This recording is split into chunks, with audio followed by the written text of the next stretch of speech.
Hi மக்களே! இது என் 5வது யூடியூப் சேனல். 5வது யூடியூப் சேனல்ல வீடியோ போடுறேன். இந்த வாட்டி யூடியூப்ல சக்சஸ் ஆவாம விடமாட்டேன். சரி அதுக்கு முன்னாடி நான் யாரு? நான் என்ன பண்ண போறேன்? எதுக்கு இந்த யூடியூப் சேனல் கிரியேட் பண்ணேன்னு சொல்லிர்றேன்.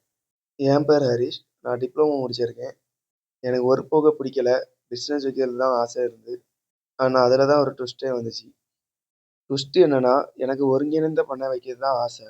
அதுக்கேத்த மாரியே எங்க வீட்டுக்கிட்ட கொஞ்சம் இடம் உண்டு.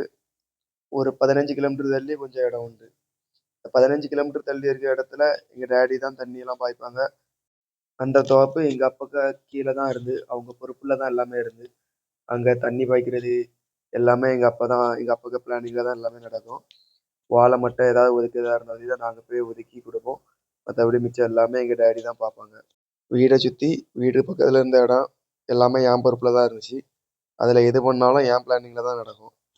அதுல தான் என் ட்ரீமான ஒருங்கிணைந்த பண்ணைக்கு நான் முதல் படி வச்ச இடமே அதுதான். முதல்ல கொஞ்சம் நாட்டுக்கோழி, கொஞ்சம் ஆடுலேருந்து ஆரம்பிச்சேன். 10th படிக்கும் பட்சத்திலே கோழி வளர்க்க ஆரம்பிச்சேன். அப்படியே ஆடு, அதுக்கப்புறம் கோழியிலே நாட்டுக்கோழி, சண்டைக்கோழி, வான்கோழி, கின்னிக்கோழி அப்படின்னு அனைத்தும் வளர்க்க ஆரம்பிச்சேன். ஆடுல நாட்டாடு, ஜமுனாபுரி ஆடு, செம்பரி ஆடு வளர்க்க ஆரம்பிச்சேன். அப்பதான் திடீர்னு ஒரு ட்விஸ்ட் வந்துச்சு. எங்க வீட்ல எல்லார் வீட்லயும் சொல்ற மாரி ஒர்க் போகறதுக்கு ப்ரெஷர் குடுத்தாங்க. அதுலயும் எங்க ஊரு ரொம்ப சின்ன ஊரு. ஆயில் அண்ட் கேஸ்க்கு ரொம்ப ஃபேமஸான ஊரு.